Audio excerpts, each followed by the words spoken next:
வீட்டுக்காரரு இறந்து போயிடுறாரு. குழந்தைங்க வந்து சின்ன குழந்தைங்க. அப்ப அந்த காலத்துல, அதாவது ஆங்கிலேயர்கள் காலத்துல வாரிசு இல்ல அப்டின்னா, அந்த நாடு எந்த நாடா இருந்தாலும் அவங்களுடைய ஆட்சிக்கு கீழ வந்து கொண்டு வந்துருவாங்க. அந்த நாடெல்லாம் கவர்மெண்ட்டுக்கு போயிடணும் அப்டின்னு ஒரு சட்டம். அப்ப இந்த சட்டத்த வந்து அவங்க வந்து ஏற்க மறுக்கிறாங்க. மறுத்ததுக்கு அப்புறம் அவங்க என்ன பண்றாங்க, சின்ன சின்ன சிற்றரசர்கள எல்லாம் ஒண்ணா சேர்த்தணும் அப்படின்னு சொல்லிட்டு ஒரு கடிதம் போடுறாங்க. நேருக்கு நேர் நின்னு போரிடணும் அப்படின்னு சொல்லி சின்ன சின்ன அரசர்களுக்கு வந்து லெட்டர் போடுறாங்க.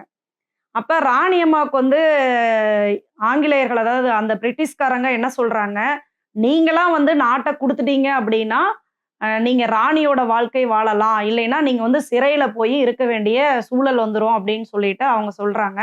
அப்ப இவங்க ராணி என்ன பண்றாங்க, ராணி அவந்திபாய்.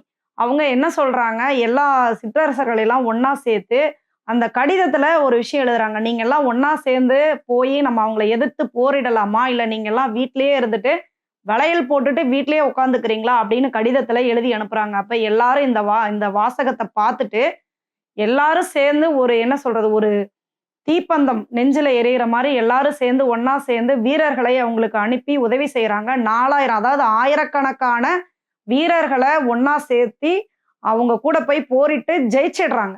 ஆனா, ஜெயிச்சதுக்கு அப்புறம் இவங்களுக்கு வந்து ஒரு பெரிய அவமானம் தானே! ஒரு பெண்ணுகிட்ட போய் நம்ம தோத்துட்டோமே அப்படின்னு சொல்லிட்டு, திரும்பி என்ன பண்றாங்க, அந்த அம்மாவ வந்து எப்படியாவது அவங்கள கொலை செஞ்சே ஆகணும்னு திட்டம் தீட்டி, மறைமுகமா போய் அவங்கள தாக்க போறாங்க. அப்ப இவங்க என்ன முடிஞ்ச அளவுக்கு போரிடுறாங்க. ஆனாலும் லாஸ்ட்ல அவங்களே தன்னை தானே குத்திக்கிட்டு, இவங்க கையில வந்து நம்ம படக்கூடாது. இவங்க கையில வந்து நம்ம போய் சேர்ந்துறக்கூடாது அப்டின்ட்டு, தன்னை தானே குத்திக்கிட்டு இறந்து போயிடுறாங்க. மிகப்பெரிய வீரமங்கை அப்டின்னு தான் நம்ம சொல்லணும். ராணி அவந்திபாய் அவர்களுடைய இறந்த தினம் மார்ச் 20. அவர்களை போற்றுவோம், வணங்குவோம்.